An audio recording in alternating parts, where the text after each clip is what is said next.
Hi, everyone. This is Ryan Walker presenting for Group 2. Included in the group is John Bowers, Jeremy Sheik, and Brian Whitaker, and we'll be presenting tonight Walt Disney case Group A.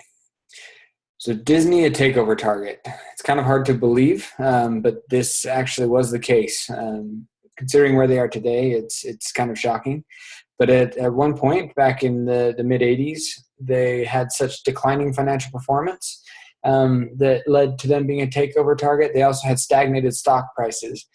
At the end of the year of 1983, the book value per share was approximately $68 per share, but the actual stock price was only just over $52.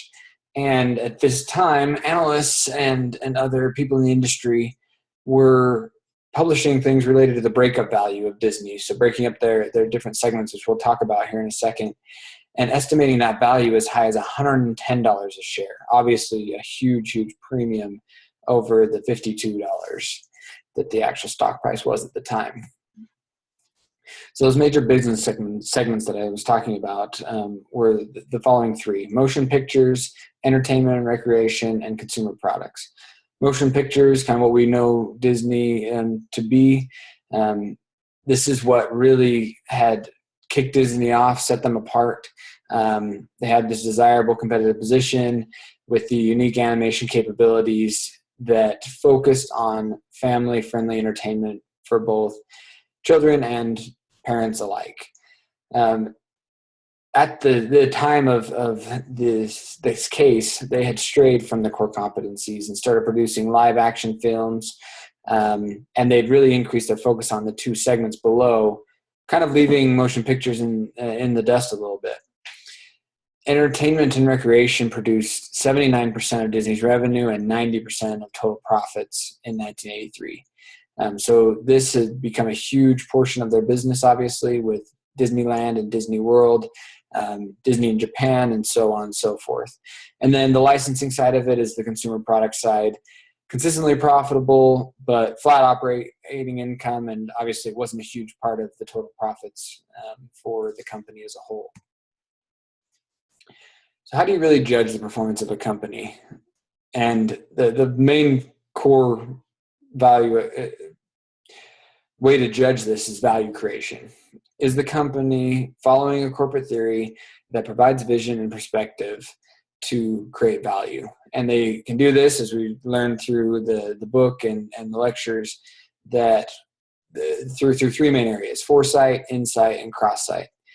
And we believe that Disney had strayed from its founding corporate theory that Walt Disney had created, that was centered around those motion pictures and creating entertainment for children and parents alike, and really had gotten too deep and too focused into the entertainment, recreation, and consumer products segments, ultimately forgetting that motion pictures fed those other two.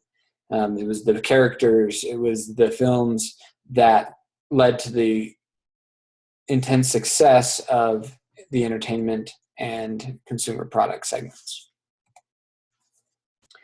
So would Disney be considered a growth company? We define growth company as the following: a company that is rapidly growing in comparison to other companies in its field or the economy as a whole. And historically, yes, Disney consistently performed higher than the S&P 500. But by 1983, the gap between Disney and the S&P 500 had virtually disappeared. Disney was performing much more in line with all the other companies in the S&P 500.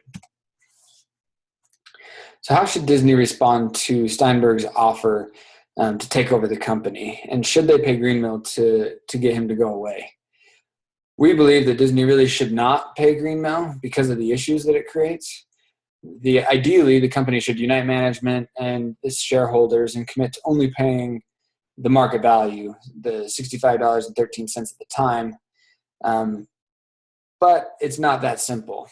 Steinberg was known for his Greenmill tactics, really, which ultimately lead to a gain for him and a loss for the company in the same amount, which, as time went on, ultimately is what ended up happening. The challenge is that Steinberg can leverage the estimates that are saying that the shareholders could make up to $110 per share, well above the market value at the time. And that makes it extremely difficult to get shareholders united, especially when they aren't trusting the direction that the company is going under current management. So one of the big problems is that if Disney agrees to purchase Steinberg shares back at the premium to keep the company together, it leads to some issues with the other shareholders. They feel like they've been treated unfairly because they didn't get that premium as well. And they may or may not even trust current management, which all could lead to a significant drop in Disney's share price. So what happens if Steinberg completes his takeover attempt?